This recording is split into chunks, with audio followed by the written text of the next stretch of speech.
Hello and welcome to one and all. In this class, we will check out the next 5 mark question, the characteristics of federal finance. Okay, so SAQ 31, what are the characteristics of federal finance?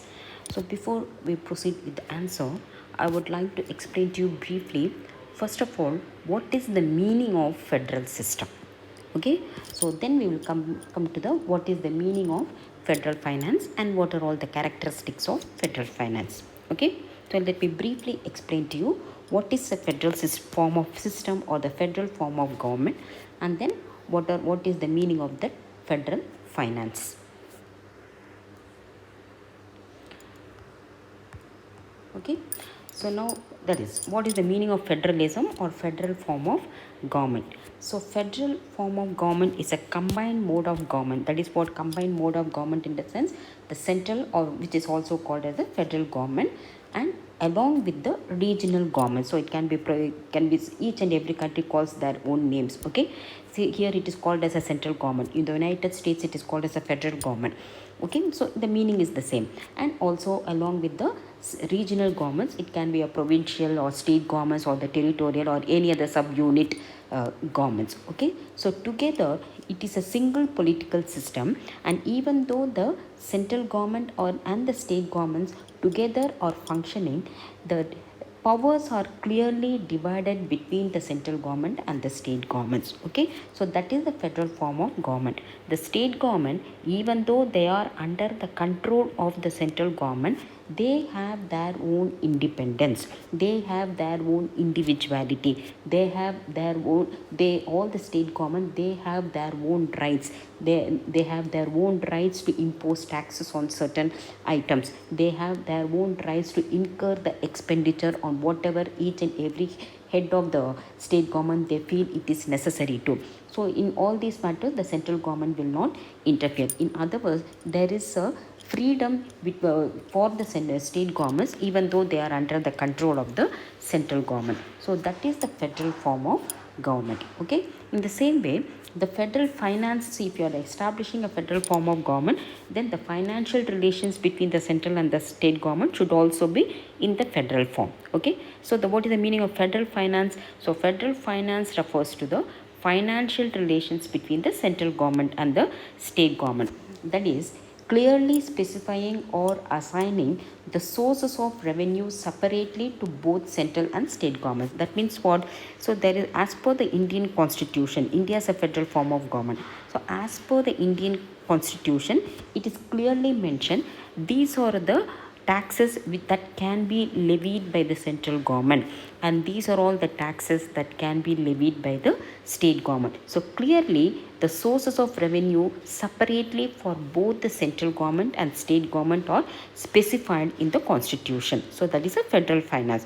And apart from on what items the central government or the state government can levy the taxes, apart from that, also it clearly specifies how to, or the methods through which the revenues are distributed between the central government and the state government. Okay, so this is the federal finance. So as far as India is concerned, there are certain taxes that can be levied only by the central government or the union government, and there are certain taxes that can be levied by the state governments.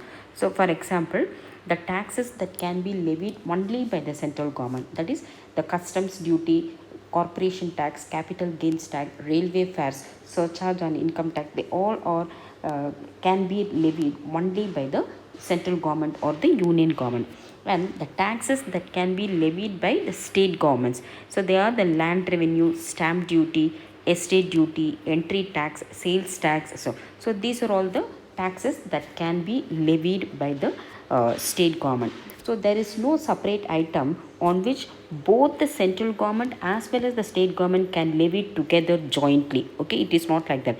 Either this particular item can be levied by the central government or can be levied by the state government, not jointly both. And if there is anything left over apart from all this, whatever is listed in the union list of taxes and whatever is the state list of taxes, if anything is left over, any item is left over, then that is the responsibility of the central government to levy the taxes. Okay, So now you understand that clearly as per the constitution, it is clearly mentioned these are all the taxes that can be levied by the central government.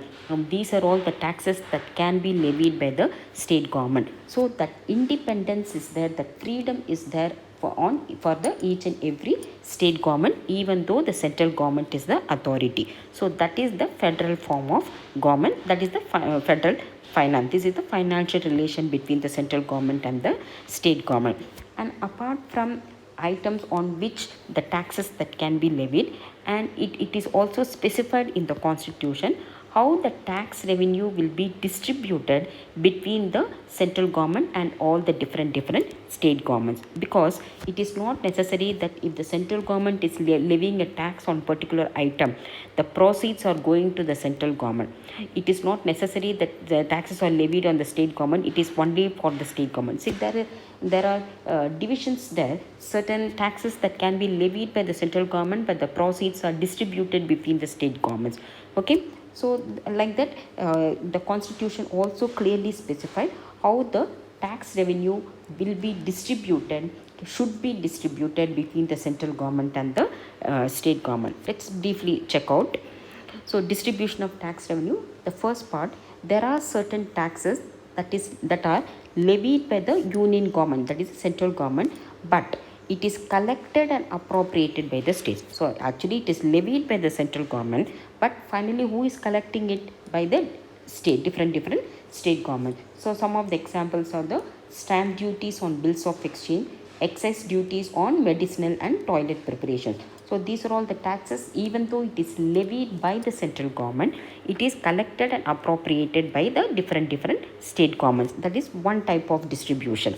Second one, there are certain taxes or duties that are levied and collected by the union government. Okay, the taxes are levied as well as collected by the union or the central government, but then the net proceeds are distributed among the states. Different states, it is distributed according to their respective shares. So on the whole, it is levied and collected by the central government, but the proceeds are distributed between different states according to their respective contribution. So some of the examples are all the succession duty, estate duty on property other than agricultural land, taxes on railway fares and freights, because now you can add the taxes on railway fares and freights, taxes on newspaper sales and advertisement. This is all throughout the country.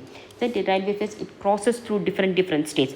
So railway fares, it is a union list that only the central government can levy the tax, but then each and every state government they have their own share according to the territory it is covered. So based on that, the revenue is distributed between the different states. That is the second type of distribution. And the third one, there are certain taxes that are levied and collected by the union, but the proceeds are distributed between both the central government and the state government. The taxes are levied and collected by the central government, but then the revenue is distributed between both the central and the state government. So some of the examples are taxes on non-agricultural income, excise duties on items in the union list except medicinal and toilet preparation, because the medicinal and toilet preparation we already checked that it is levied by the central government but collected and appropriated by the state government. So now you can understand that there are the constitution in our country, it clearly specifies these are all the kind of taxes that can be levied by the central government. These are all the kind of taxes that can be levied by the state government, and this is the way the revenue collected should be distributed between the central government and the state government. So this is the federal system, and this relation is called as the federal financial relations. Okay, so that is what the question is. What are so clear cut dimension is that clear cut division of powers are mentioned in the financial relations between the central government and the state government. That is what is known as federal finance. Okay, now you have understood clearly the concept. Now let us move to the answer. What are all the characteristics of federal finance? So now this is anyway the actual answer. SAQ 31, what are all the characteristics of federal finance? First let us give the introduction. What is the meaning of federal finance? So federal finance refers to the finance of the central government and the state governments and the relationship between the two. So when I say the relationship between the two, then this is what in what way that which are all the taxes that has to be levied by the central and the state government, and how it has to be distributed between the central government and state government. Okay, it refers to the system of assigning the source of revenue to the central as well as state governments for the efficient discharge of their respective function. That's what the railway fares, surcharge on income tax, customs duty, corporation tax. These are all the taxes that can be levied, assigned to the central government. And for example, the entry tax, sales tax, estate duty, stamp duty, these are all the taxes that are assigned for the state government. Okay, for what is the reason? For the efficient discharge of their respective function. There are certain functions that are on the that have to be done by the state governments, and there are certain functions that has to be performed by the central government. All the welfare activities are done by the state governments according to the situation of each and every state government. Okay, in other words, a clear cut division is made regarding the allocation of resources of revenue between the central and the state authorities. Okay, so that's what clearly specified in the constitution. So the main characteristics of federal finance: first one, in federal finance, the sources of income and heads of expenditure are distributed between central and state governments as per the constitution. So these are all the sources of income for the central and the state government.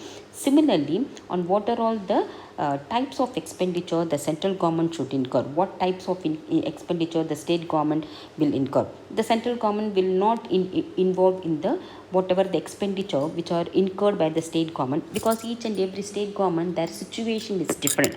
So according to the needs of the people in their own respective state, the state government, they can they can incur the expenditure. Okay, so depending upon the development or the welfare needs of the people in their own respective state, each and every state government, they can discharge their own duties. Okay, they can spend the revenue. The central government will not interfere in all those affairs. Okay, this is the federal form of government. Okay, so clearly it is mentioned these are all the expenditure they can involve if the state government fits it is proper. Okay, so that is the federal form of finance. So that is the first characteristic of federal finance. Second one, in this system, the central government provides financial aid to the states. So whenever in terms of assistance is required for the state government, so during, apart from the normally every year out of the total consolidated fund of revenue received by the central government, the resources are allocated according to the constitution. Okay, and apart from that, if any state government, they require the extra financial aid, that will be provided by the central government to the respective state government. So that is allowed in the federal system of finance. Then the third one, even though the state governments have their own autonomy in the sense, even though they have their own independence, they are under the control of the central government. So the state government, whichever they feel that it is fit to spend on those kind of expenditure, they can incur, but it should be according to the policies implemented by the central government. They should not deviate too much from the rules and regulation. They are still under the control of the central government. Even though the central government will not interfere in each and every affair, they will be like a watchdog. They will be watching all the central government. Okay, then the fourth one, if there is any dispute between the central and the state government, the solution is sought as per the provisions of the constitution regarding the allocation of revenue between the central government and the state government. If there is any dispute, because there are chances of so much of overlapping if the revenue has to be distributed between the central government and also different state governments. So if there is any dispute between the central and the state government, or if there is any dispute between two different state governments, then how the matter should be solved. So that is clearly mentioned in the constitution. Okay, so these are all the characteristics of federal finance. India, with a federal form of government, has a federal finance system. The evolution of the federal finance system in India can be traced to the Government of India Act of 1935. So as early as in 1935, India adopted the federal form of government. This act was based on the general principles of financial independence for the provinces. So there should be independence, there should be autonomy given to the freedom given to the each and every state government regarding their financial activities. So this is the federal form of government, and this is what the meaning of federal finance. Okay, so this is also one of the important 5 marks question. Okay, I think you have understood the concept. First, what is the meaning of federal system, and what is the meaning of federal finance, and what is the necessity of having the federal finance. Only in the federal form of finance there is a independency between the, even though the central government and the state government they coexist together, there is an independency given to the state government. So that can happen only in the federal form of finance. Okay, so if you have any doubts, please mention them in the comment box. So otherwise, if you find this video useful, please like, share, and also subscribe to my YouTube channel. Okay, so until my next class, take care. Bye bye.